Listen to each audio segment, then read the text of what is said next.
Okay, well, good morning. Are there any questions before I start? Go ahead. Professor, problem 1 in problem set 6, D part. Uh, we're supposed to find if there exists a folding set for a given new pipeline structure. Let's see, you are talking about problem 1 and then which part? D? Okay. So, for n equal to 3, does there exist a folding set for Pm equal to 4 and Pa is equal to 1? Okay, yeah. So, what happened? How should we approach this? Anybody who has done it? Anybody wants to volunteer how to do it? Did you read the exam solutions from previous exams? There are many problems like this. Did you read or you did not? Well, there are several problems in the old midterm exams posted on the sample exam links on the Moodle site. Well, let's take a look. So, you will see how to do these kinds of problems. Let's see. So, this would be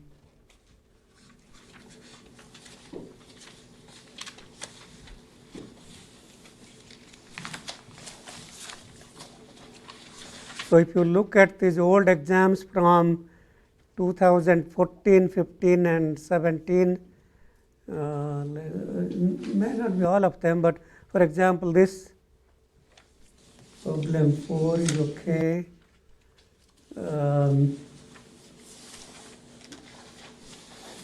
Okay, this problem 6, prove that the DFG in figure 2 cannot be folded using folding factor 4 and a 4-stage pipeline functional unit.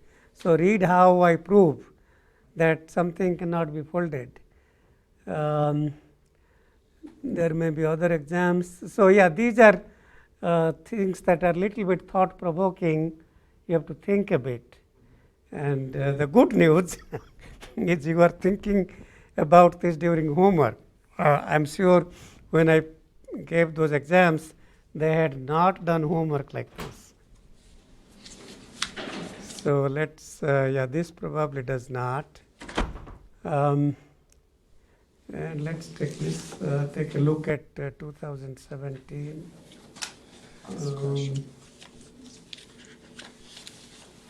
So, there is also this problem here, design a feasible folding set, and it says part A, show that a folding factor of 3 or 4 is infeasible, while folding factor of 5 is feasible. So, how do we prove that? Well, okay, so let me just give you some ideas. I mean, you should read those two problems. That's part of your reading. If you read what should you read before you start homework, that's listed as your reading before you start homework.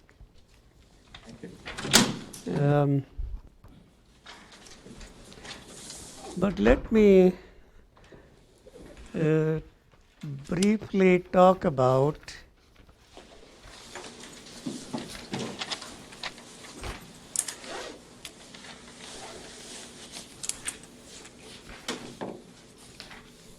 okay, let's look at this problem number 20 from the textbook.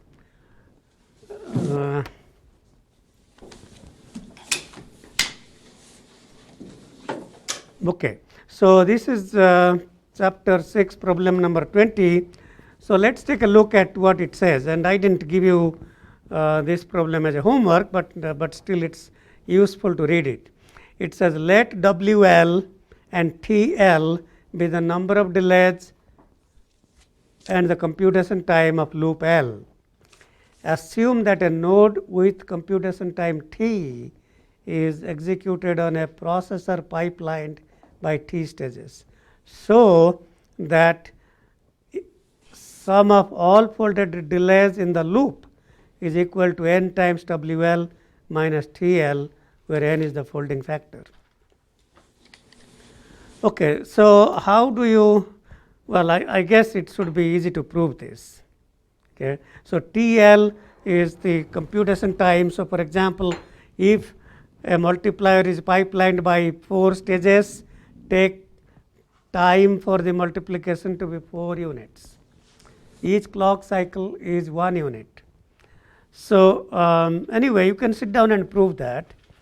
But the more interesting part of this equation, it says that the total number of folded delays is going to be n times W minus T, where W is the number of delays in the loop, T is the total computation time of the loop. Okay, so obviously this quantity does not change after retiming. So even if you retime the loop, this folded delays after retiming does not change. Why? Because the WL does not change after retiming. So no matter how you retime the loop, the number of delays in the loop is not going to change. We showed that before. So it doesn't matter whether you retime or you don't retime, that's going to be the total number of delays for the loop for all edges combined. So obviously we expect this number to be non-negative. If this number is negative, what does that say? So if the total number of folded delays among all edges in a loop, so let's say that you computed total number of folded delays from A2 to M1, M1 to A1, A1 to A2, and that loop is complete. And if you see that number is negative number, what does that say? That n is not a feasible folding well, either n is not feasible folding factor, or the folding set that is given to us.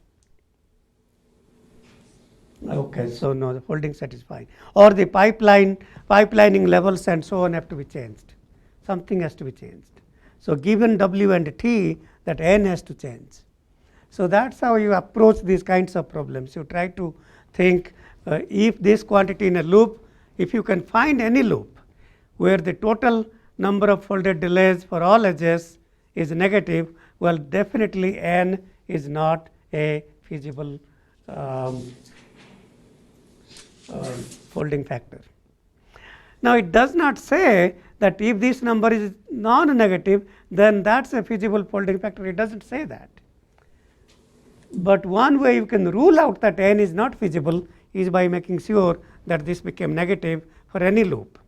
Well, even if it becomes non-negative for all loops, it still may not be feasible for other reasons, but that's one way to rule out. So read those couple of so let's go back to that example here that we take a look. So if I go back to this, let's see what it says here.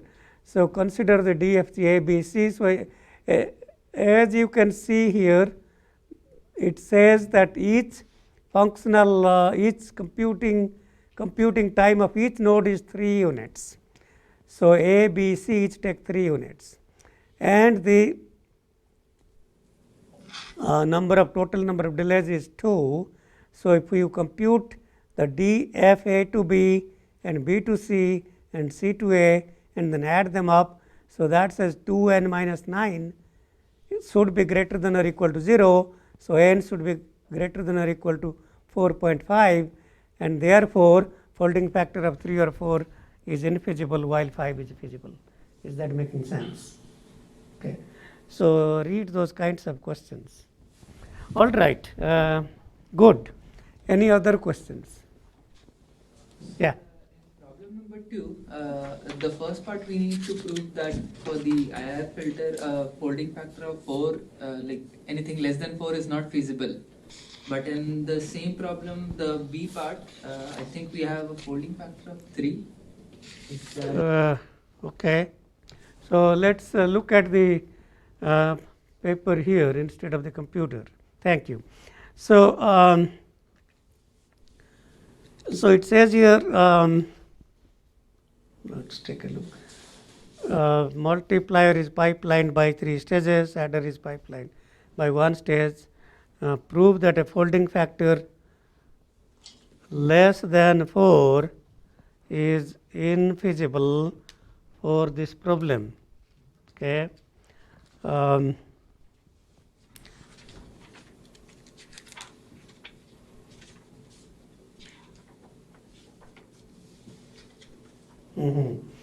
Okay, and then for the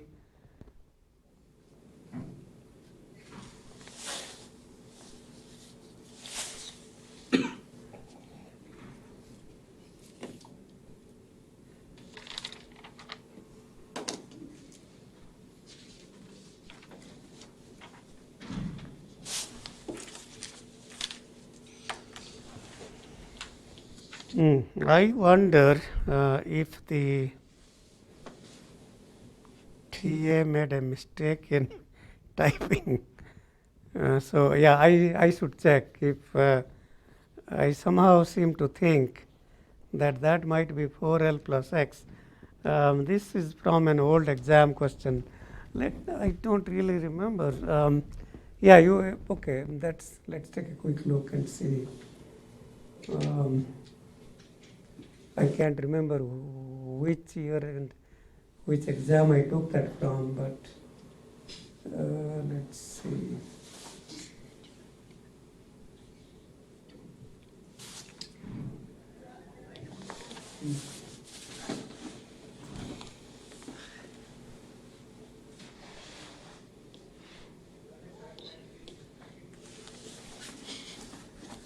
Yeah, it's really hard to see where that question came from.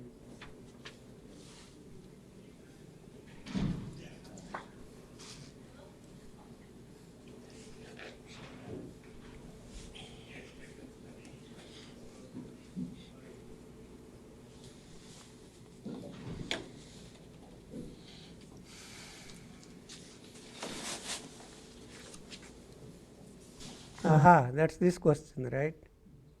Okay.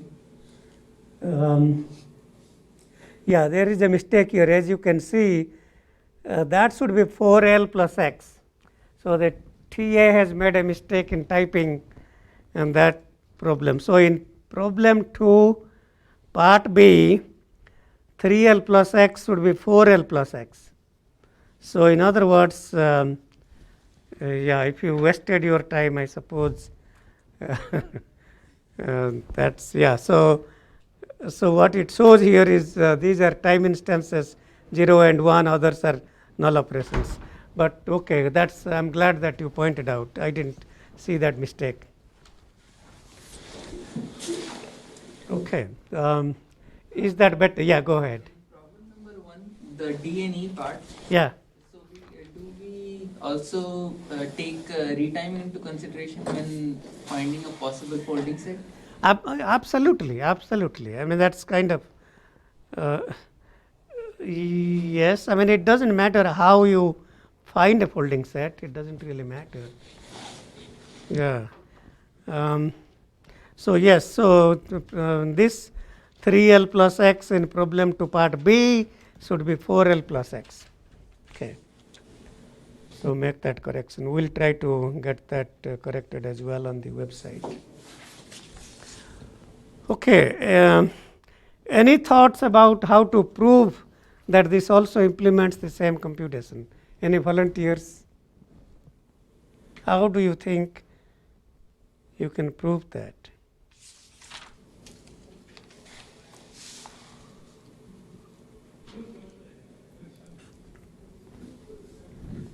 Unfold the above by 4. The IIR filter unfolded by 4. Unfold by factor 4. I'm hoping you should get the same circuit. Okay, you would not likely get the same circuit, but you will get something else. We check the precedence from the original one and try to map that in this one. That's certainly one way to do that. I mean, there are a couple of ways to do that. So,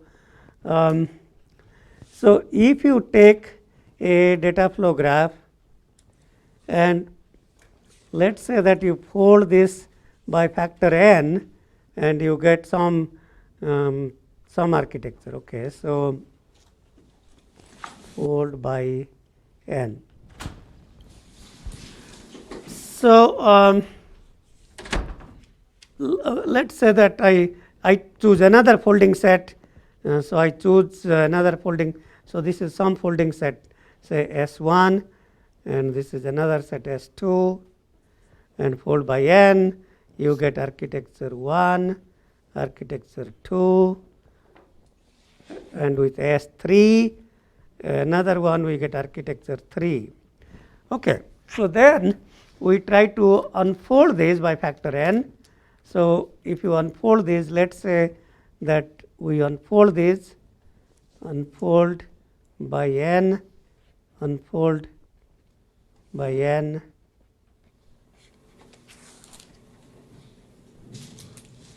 and let's say we get some data flow graph G1, G2, G3. So how are these related to the original data flow graph?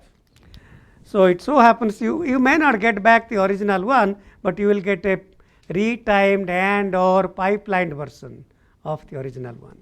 So if you take this and unfold this by factor 4, and then you can check if what you get is a pipelined and or retimed version of that, then that's computing the same algorithm. Okay. All right. Any other questions before we continue? Yeah.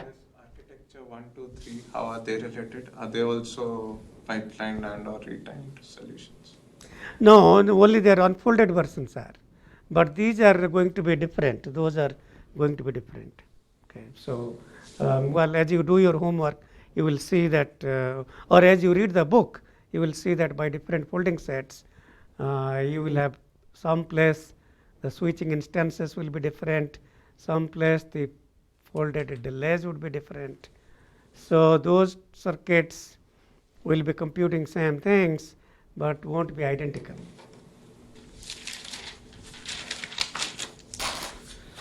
Okay, so let me get back to where we were, and then we will continue. So let's see, last class I was talking about. Okay, so last class we were talking about these simple 8-point FFT examples, and I began by talking about the 8-point FFT where the objective was to show that we can design prior known architectures by using folding.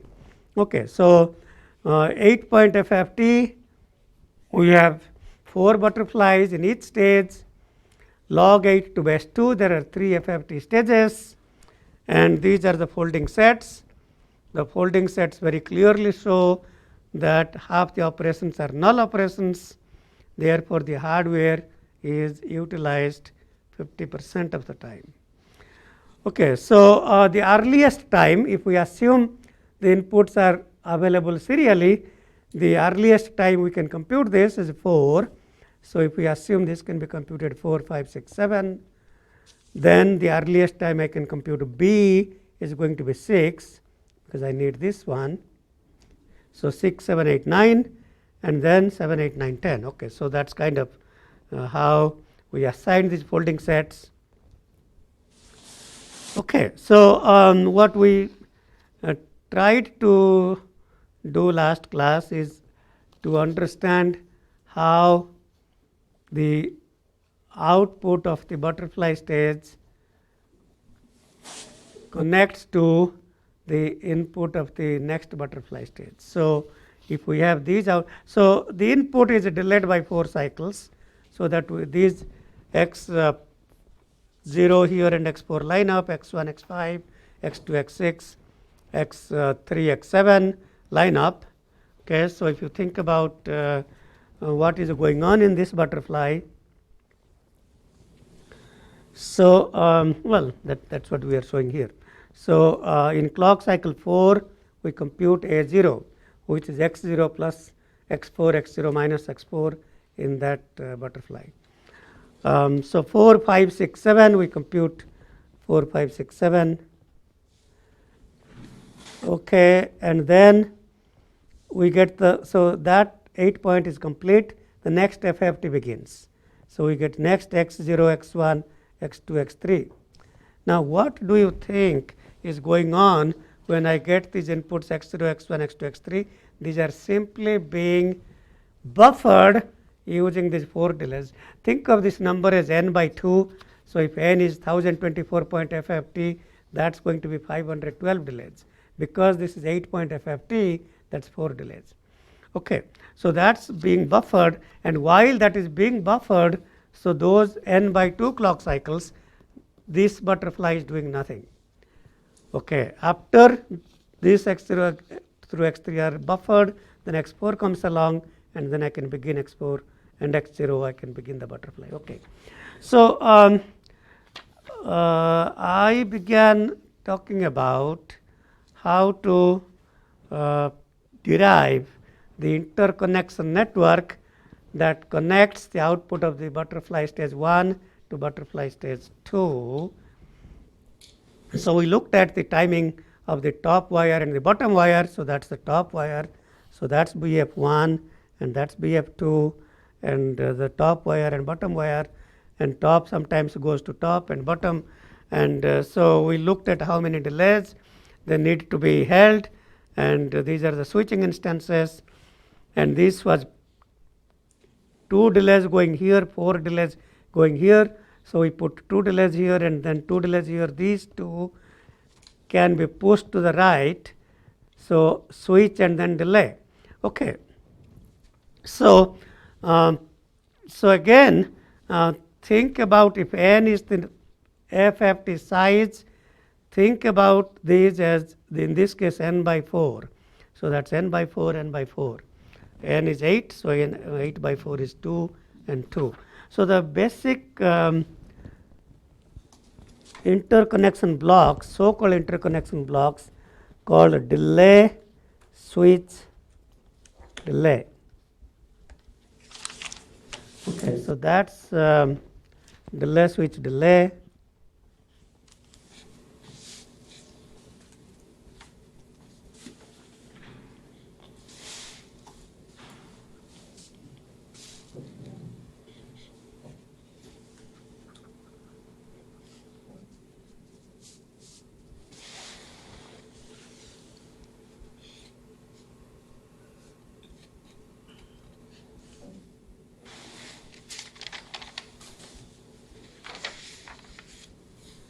So this is some number of delays, maybe n by 2, n by 4, whatever, some number of delays, same number of delays.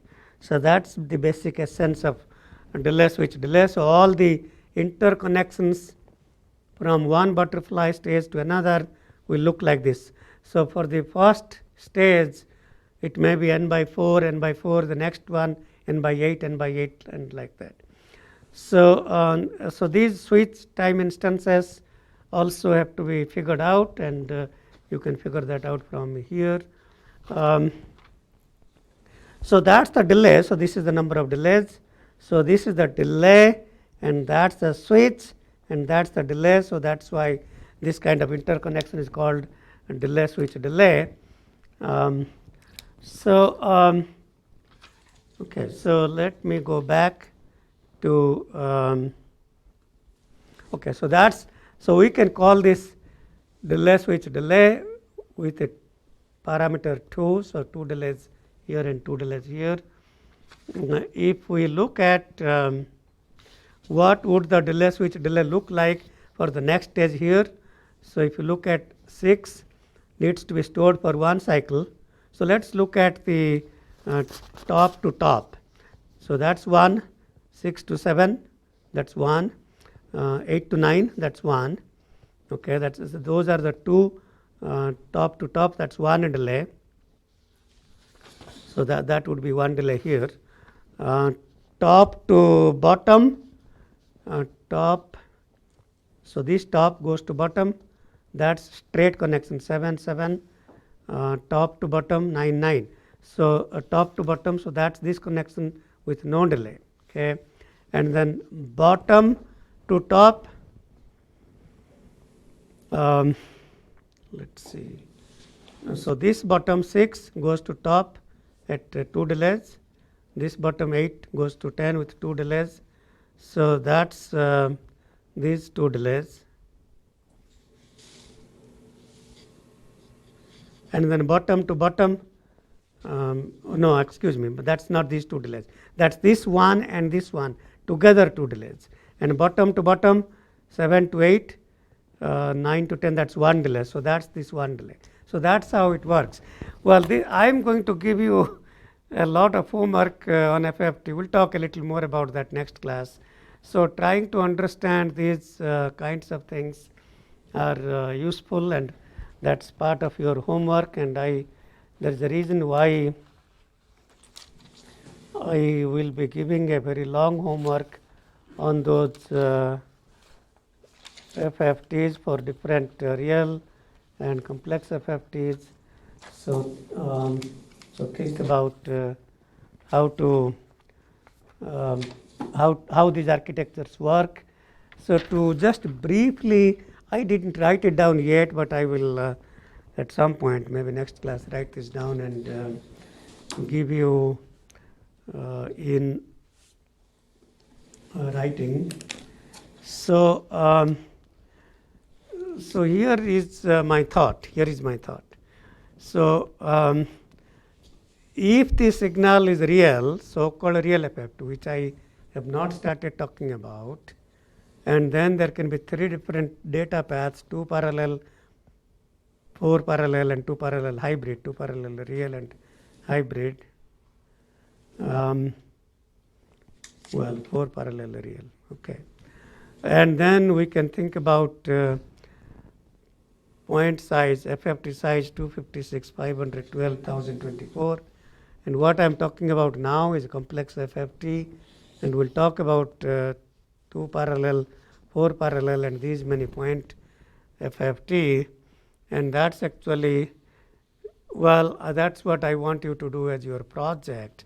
So this is 2 times 4, this is 8 projects, this is 3 times 3, that's 9 projects. So now each one of you has a unique project for the class. And so if you spend time, well, I mean, in the way, even last class, last time I taught, students did similar projects, and so there is no reason to believe that it's not doable. So I mean, I think this is kind of why I assume you are in the class, to learn some kind of an involved design. And so I am open to discussing alternate projects. Some could be somewhat open-ended, research-driven. But anyway, that's kind of my first thought. I am also open to, yes? Explain how do you get the 9 and 8? 3 data paths, 3 point size FFT, 3 times 3, 9. And 2 data paths and 4 FFT sizes, 2 times 4, 8. Okay.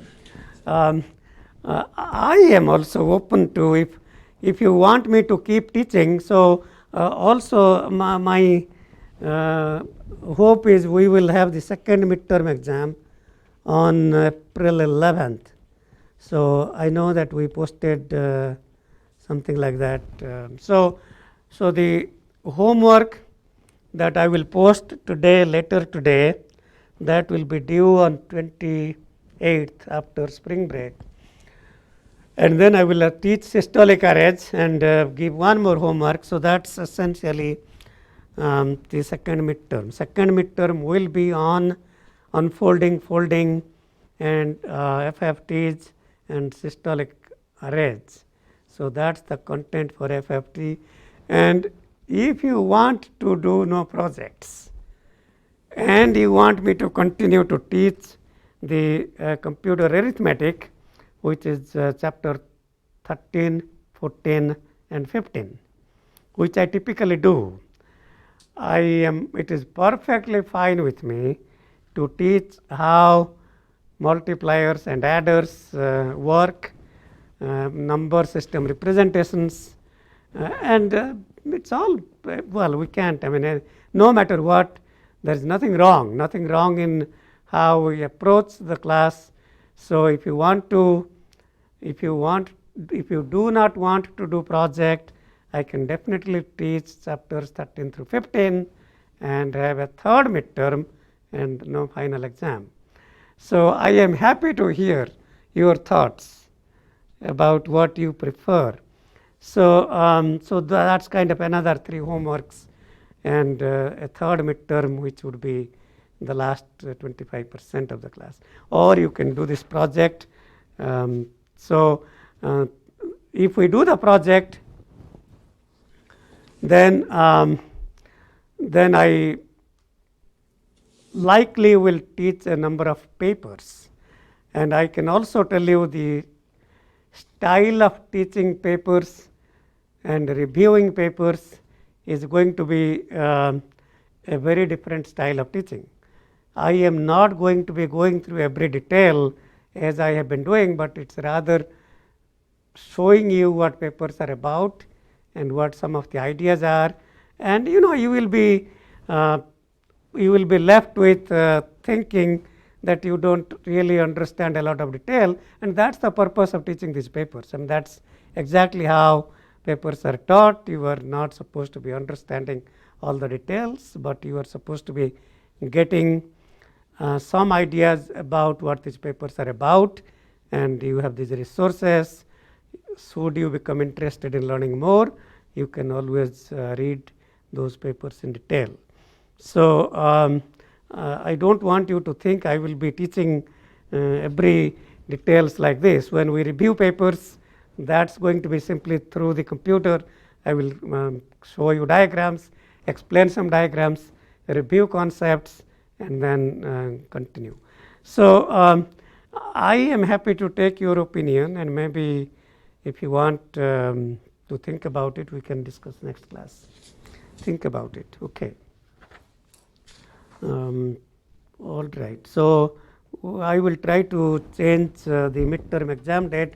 Once again, the goal is to give your graded problem set 8 back to you on Tuesday, April 9th, and then April 11th will be the midterm day on Thursday. So that's kind of very similar to what we had before the first midterm. Okay. Okay, so let me now, let's go back to the paper and see. Okay, let's see. Oh.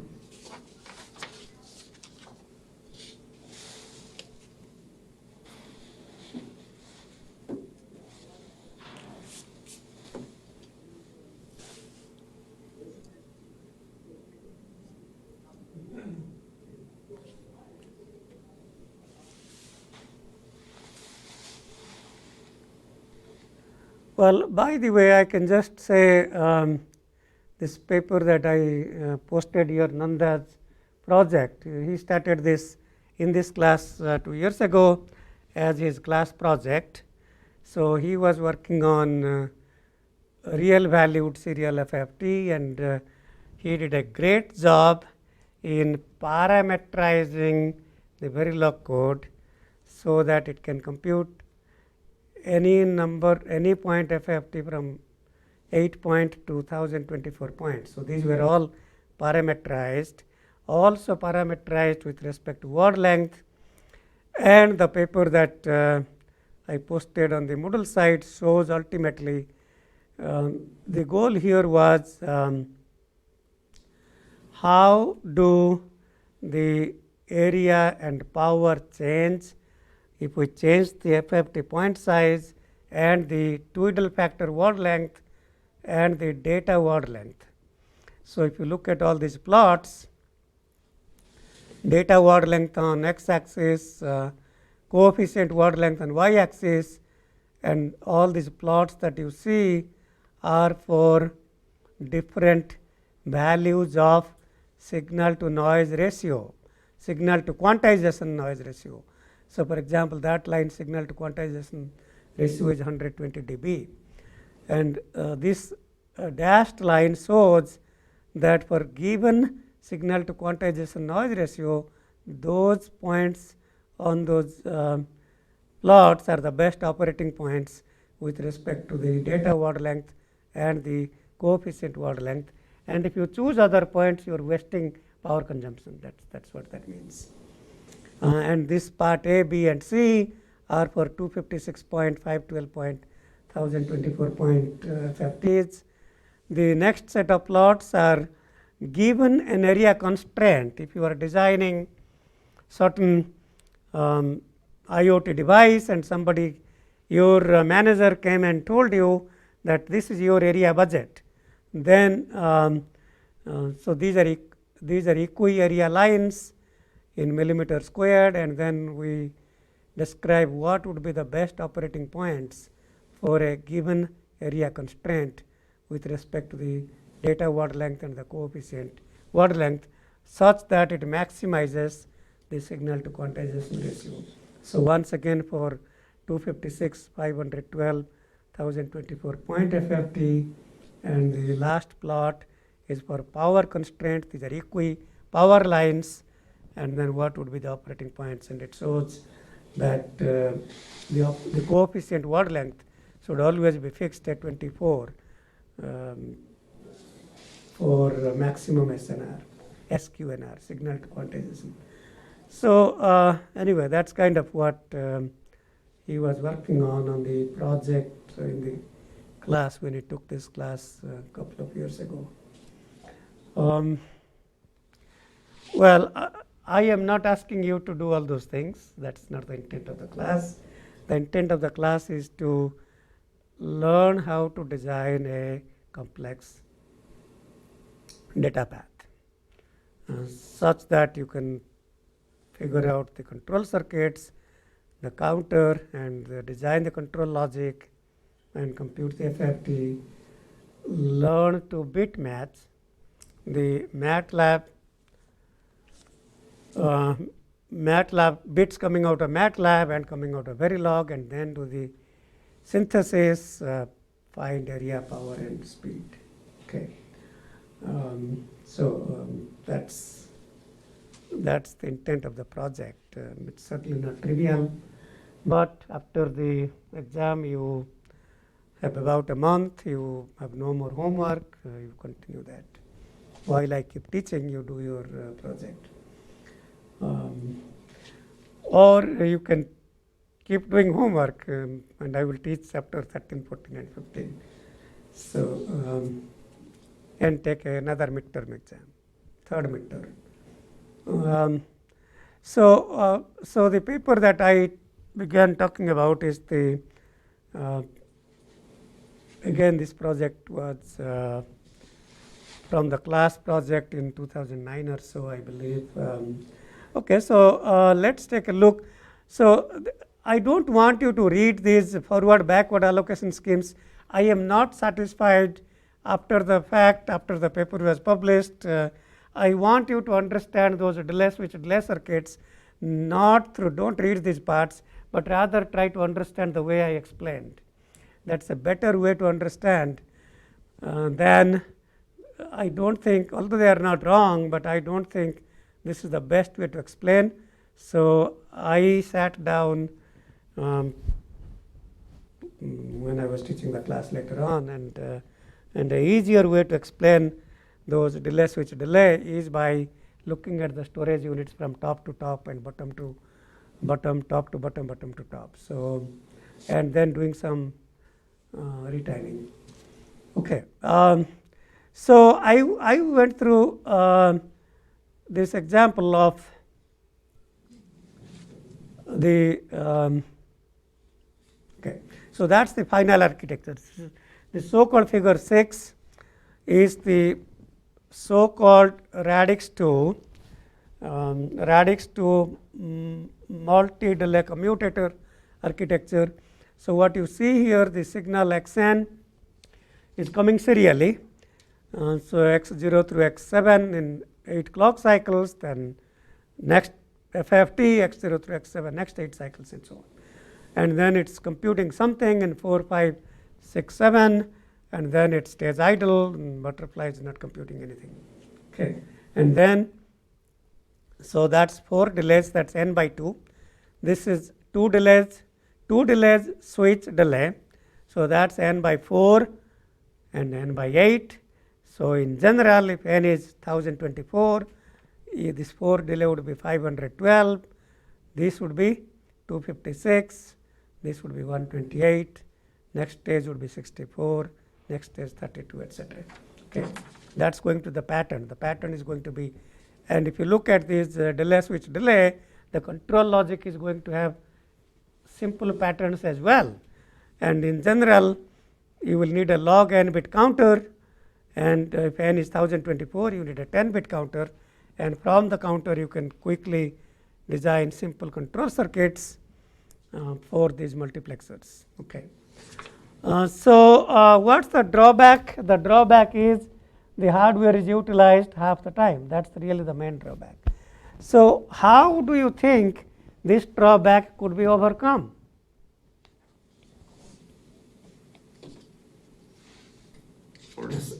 Go ahead.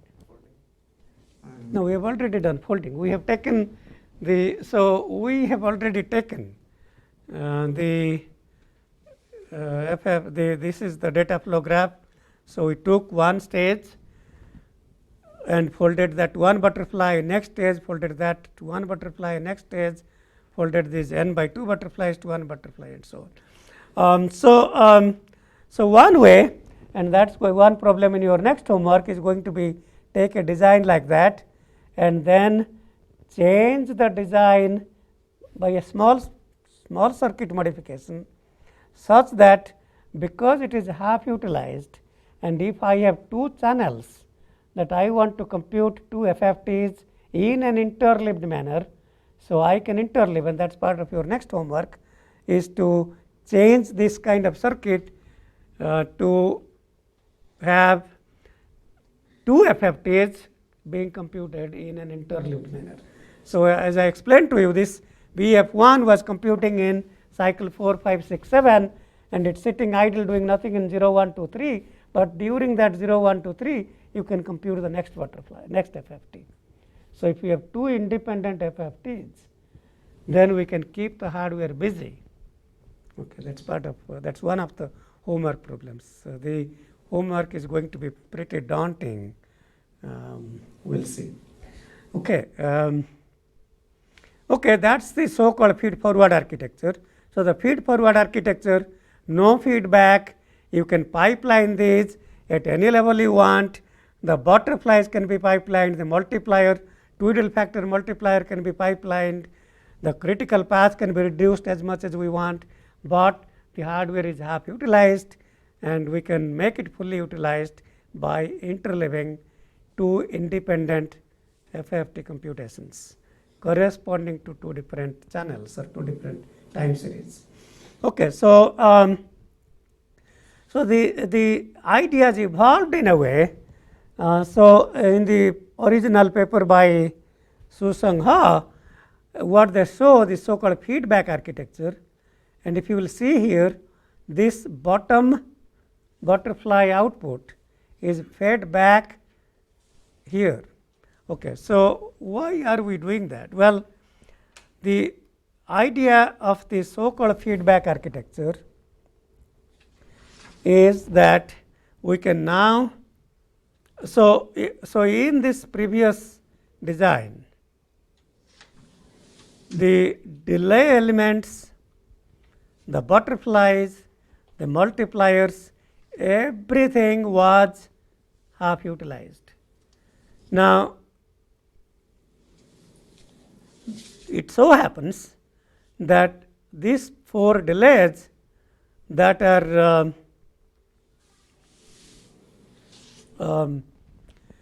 so okay, let me ask you this. When are these 4 delays not utilized? In what clock cycles these 4 delays? So, in clock cycle 4, 5, 6, 7, I take x4, x5, x6, x7 to the bottom of the butterfly, and I don't really need to store those. And that suggests the idea that I can feed back this bottom output from butterfly 1 and feed that back to these 4 delays, and that way I can make sure that these delays are fully utilized. So, I can increase the utilization efficiency of these delays to be 100%, although the butterflies and the multipliers are still half utilized. And in these kinds of circuits, FFT circuits, the delays consume a lot of area. Well, if you have 1024 point, 2048 point, or 4096 point FFT, so those would be, we are not any longer talking about flip flops, we are talking about SRAM, and those delays would be organized as SRAMs. So, and that's really consuming bulk of the area. So, the area in those memory units is going to be substantially more than the data path with respect to butterfly and multiply. So, by feeding that back to the input here and using a multiplexer to sample, either the XN or the signal computed from BF1 that is now fed back. Okay, so think about this. So, let us work out, yes. So if we are constraining the area, then we can reuse those delays. But we are adding a mux in the path, Yes. which will have timing issues. I mean, that will make the circuit a little slower because mux will have associated latency and delays associated to it. So if we are constraining timing, we should forego the area, right? We should be still using those delays. Like if we have timing constraints. Yes, so now that's your point is well taken, that there will be the critical path will increase a little more because we now have delay as part of the critical path. So, well, let's talk about why that may not be that may or may not be a bottleneck. So, if I think about just think about that I am not pipelining the multiplier as an example, and then the critical path is limited by the multiplier, let us say, then the butterfly plus the multiplexer is going to be less than the multiplier. So, that is not going to affect. So there are many things that can come into play. If I pipeline the multiplier at finer grains, then that might be an issue. So, in fact, okay, so now that you have mentioned that, before I go into detailed design, so yes, the feedback FFT achieves 100% utilization of the memory units, but because of the feedback, it imposes a lower bound on the critical path, and we know already a lot about those kinds of lower bounds. There is a feedback loop in the data path. So, essentially we can pipeline the multiply to achieve critical path of butterfly plus mux, but we can't go below that, whereas in the feed forward we can pipeline that at any level, including pipelining the butterfly at finer grain levels. But here we cannot do that because that is part of the feedback loop. Okay. Excellent. Okay. Well, okay. So, let us see how we can modify the feed forward design to compute the feedback butterfly. So, let me get back to the um, original data flow graph here. So, okay, so think about this. Okay, let me just redraw this one here, and then we will talk about. So we have A0, A1, A2, A3, B0, B1, B2, B3.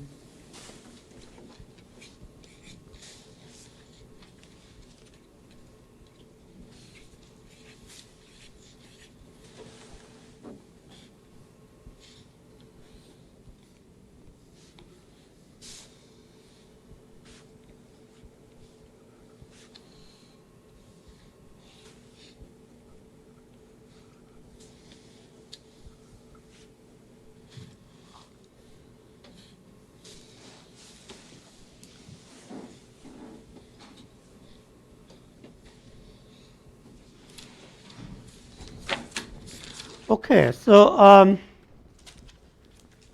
that's now executed in clock cycle 4, 5, 6, 7. Okay.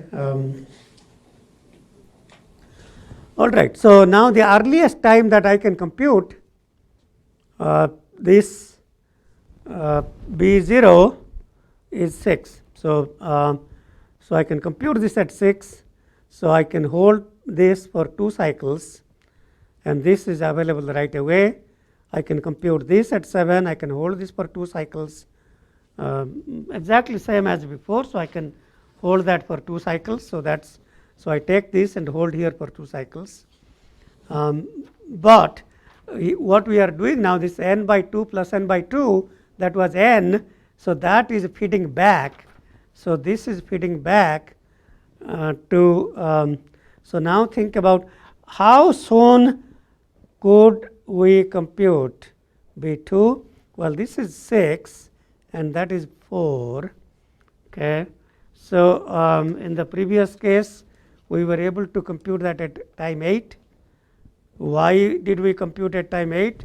Because it's the same. We have mapped all these to the same butterfly. So 6, 7, and then 8. So even though this could be computed as early as 6, but I can't use 6 to compute B2 because the butterfly is computing B0 at time 6.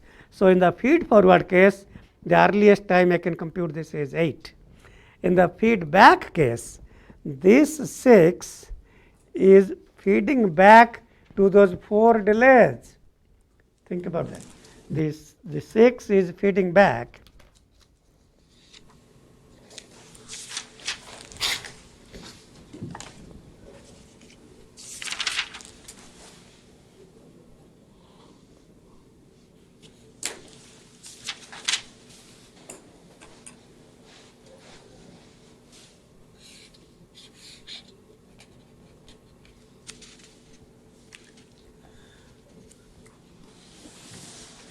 Okay, so so at clock cycle 4, I can compute x4, and this is x0, x5, x1, x6, x2, x7, and x3.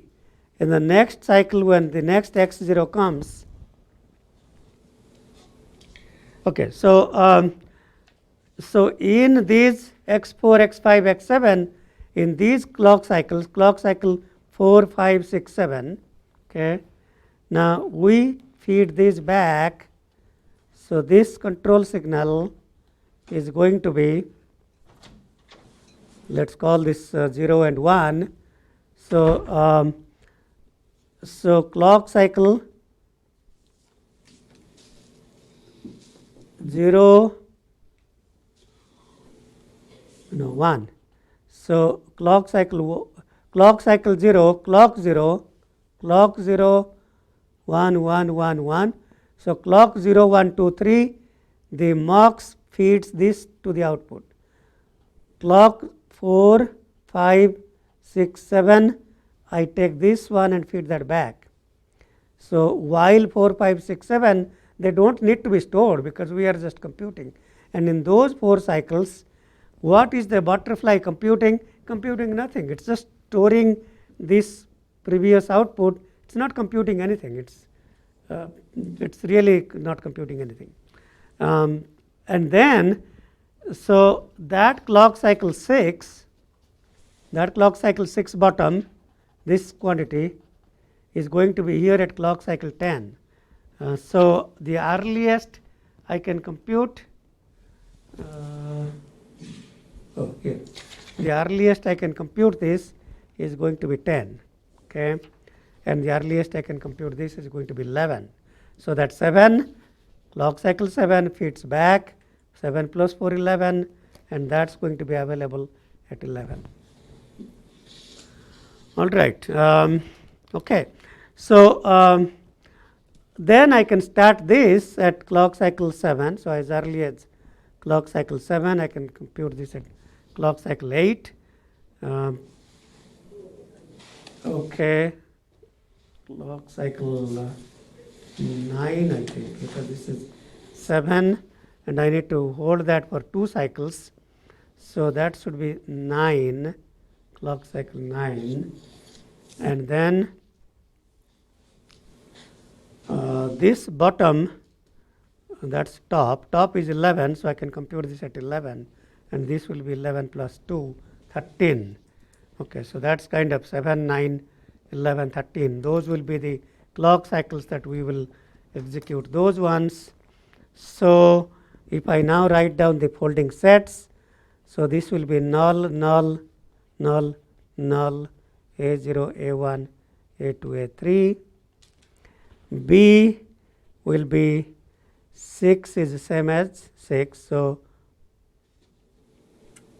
0, 1, 2, 3, 4, 5, 6. B0, B1, 8 is null, 9 is null, B2, B3, and then null, null. C is going to be 7, that's C0 here, and then null 8, 9, null 11, C2, null 12, C3, and then null. Okay. So that shows that the butterflies are executed half the time, but the delays, as here the delays are used 100% of the time, and that's called the feedback FFT. So let me go to the paper and show you little more about how that operates, and we have seen some details. So so you can see that butterfly here goes back 4 delays, and the one from the second stage goes back and stored for 2 delays, 2 cycles, and the so called butterfly stage 3, and that's well,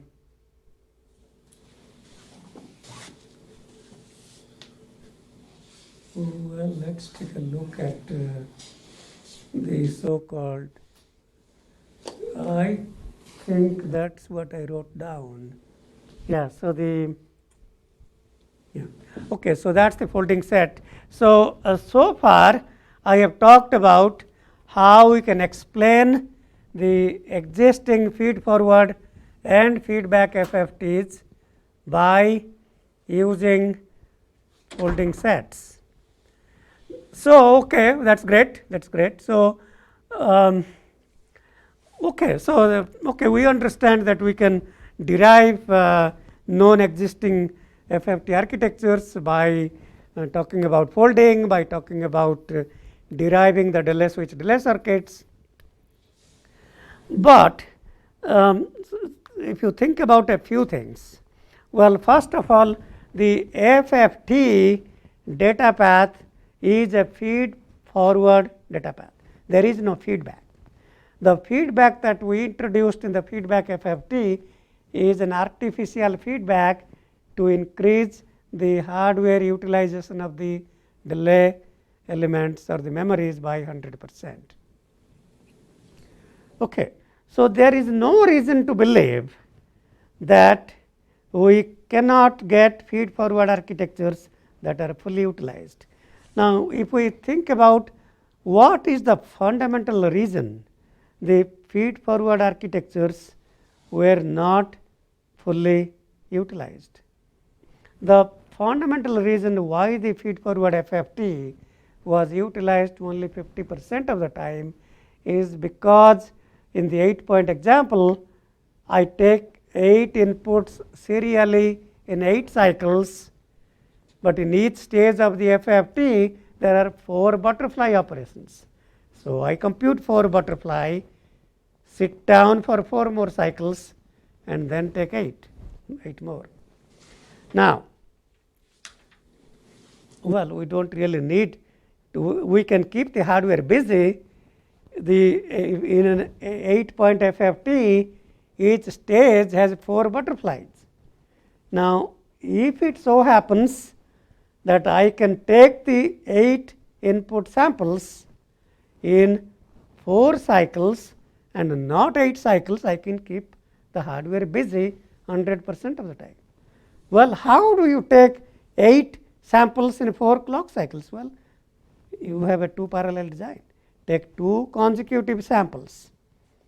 In 1 clock cycle, the 8 points are now input in 4 cycles. The butterfly is busy 4 cycles.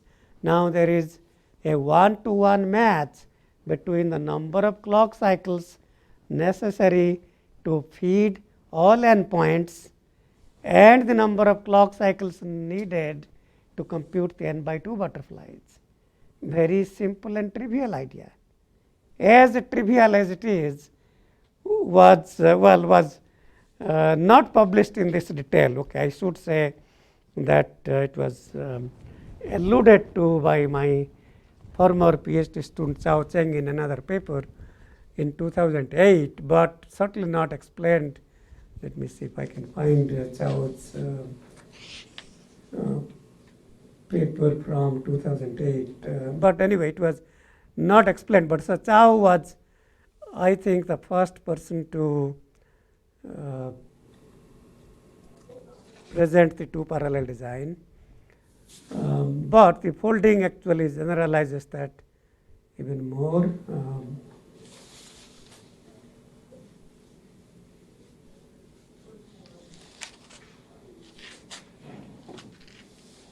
Okay, I guess that might be 2007, maybe, I'm not sure. Or maybe not this one. No. I thought that was 2008.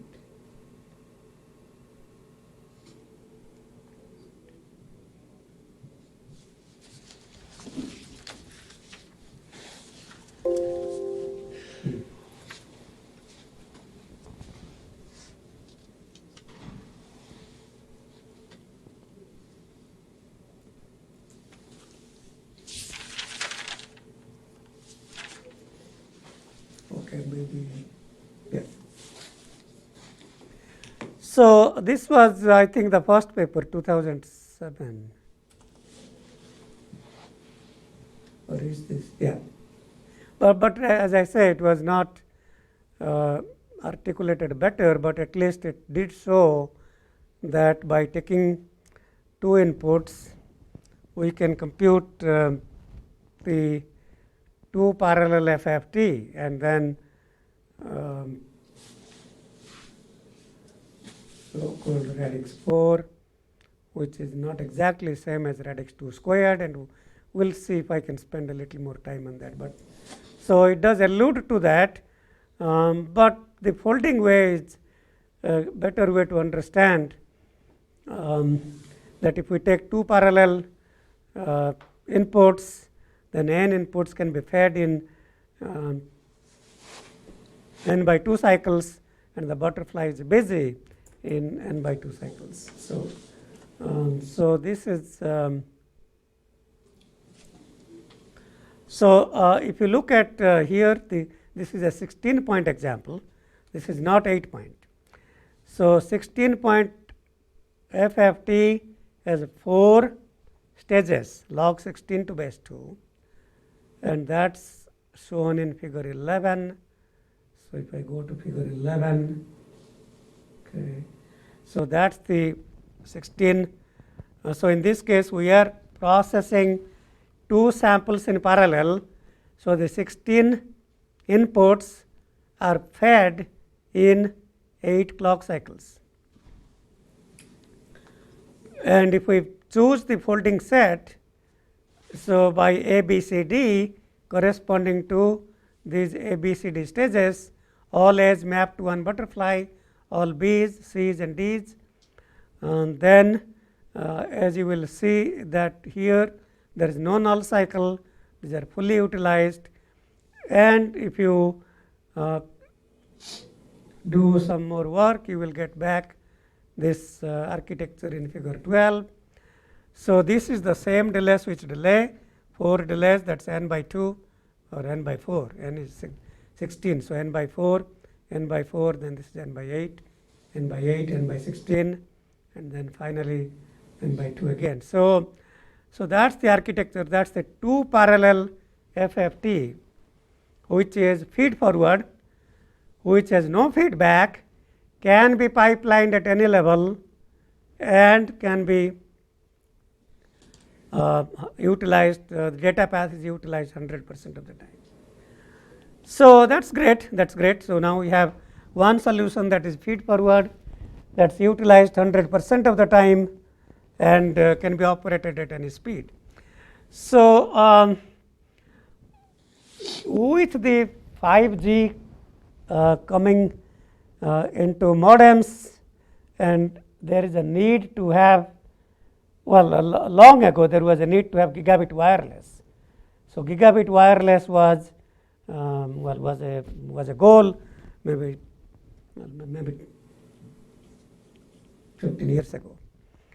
Okay, so maybe late 98, 99. But now there is a desire for terabit wireless. So when you are operating these OFDM symbols and compute the FFT in very, very high throughput, so the only solutions would be not necessarily 2 parallel, but maybe even 4 parallel. So for example, if we take in this example of the 16-point FFT, we had 8 butterflies in each stage. Now we map 4 butterfly operations to 1 hardware butterfly, and each stage has 2 butterflies, and a small change in the circuit remains more or less same, but I can have a 4 parallel FFT that processes 4 consecutive samples, x4k, x4k plus 1, 4k plus 2, 4k plus 3. So in a sense, the folding algorithm can be generalized to have any parallel FFT that can have multiple butterflies in one stage. Okay, so I won't go into a lot more detail. If you want to work on projects to implement these kinds of things for 256 pointer, I'm not going to ask you to parameterize, that's much harder, but at least you can take a fixed FFT size and work out the details. There are more things to talk about as radix 2 squared and 2 cube, and I can talk about those. It will take a little time. We'll certainly talk about those. But let me, we'll continue this discussion next class, and I'll talk more about that. But let me talk about another paper on the real FFT. So, so a lot of the ADSL modems need FFT and IFFT of real signals. Historically, the way people computed FFT, so let me just say historically how people computed FFT of real signals.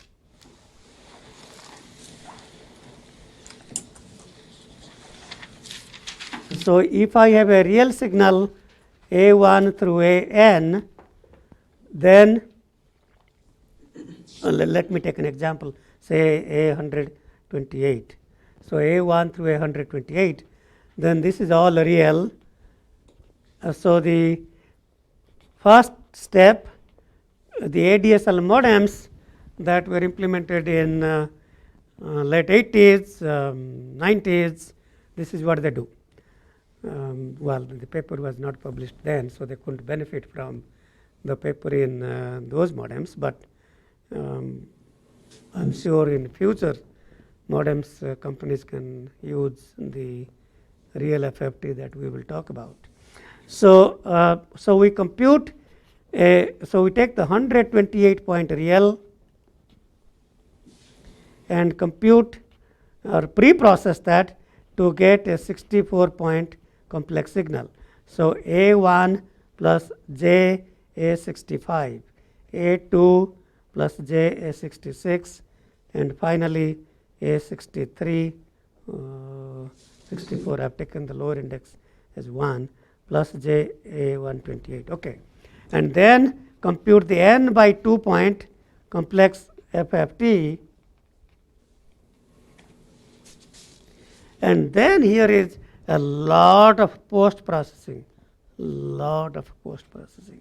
That means lot of power consumption, to do the post processing. Okay, so so the paper that my visitor Mario Garrido, who came to do his pre-doctoral research and spent 2.5 months or 3 months, and by the time he spent 3 months, he had worked out all the details. He was sitting in this class. The time he came, he sat in this class. By the end of that semester, it was time for him to leave, and he had finished working out all the details of this paper. Okay. So here is the idea, the main idea of the so-called real FFT. We will briefly talk about that now, and we'll talk about that more later on. So in this 16-point example, we know that x0 and x8 are real. So that's real. x4 is conjugate of x12, x2 and 10, the FFT samples 2 and 10 are conjugates of 6 and 14. 6 is conjugate of 10, 14 is conjugate of 2, 1, 9, 5 and 13 are conjugates of these 4. So only 0 and 8 are real, all others are complex samples. So the very simple idea that Mario observed, and a very trivial idea, is that why bother to compute even x12, because that's conjugate of x4. So that means this box can be thrown out. 2 and 10 are conjugates of these, so we backtrack the box and throw out anything that we don't need. So the last 4, 3, 11, 7 and 15 are conjugates. We don't need to compute them. Backtrack the box until we don't need to store or compute anything else. So we throw out all these boxes. Here is what we do. So this 2 and 10, which is one complex butterfly, we can expand that to 2 real butterflies, and now that empty spot in 6 and 14 can be filled up with the real butterfly and imaginary butterfly of 2 and 10. Same here, this butterfly 1, 9, complex butterfly 1, 9, complex butterfly 5, 13 can be converted into 4 real butterflies, and these gaps can be filled up. And if I do that, if I fill up these gaps, and so by throwing out what we don't need, that's the diagram, and by filling up these empty spots, that's the diagram we get, which is exactly same as complex FFT. And now we can fold this new data path to compute real FFT exactly the same way as we do the complex FFT, but now no pre-processing, no post-processing. We'll talk more about that. We have run out of time, but we'll talk more about that next class.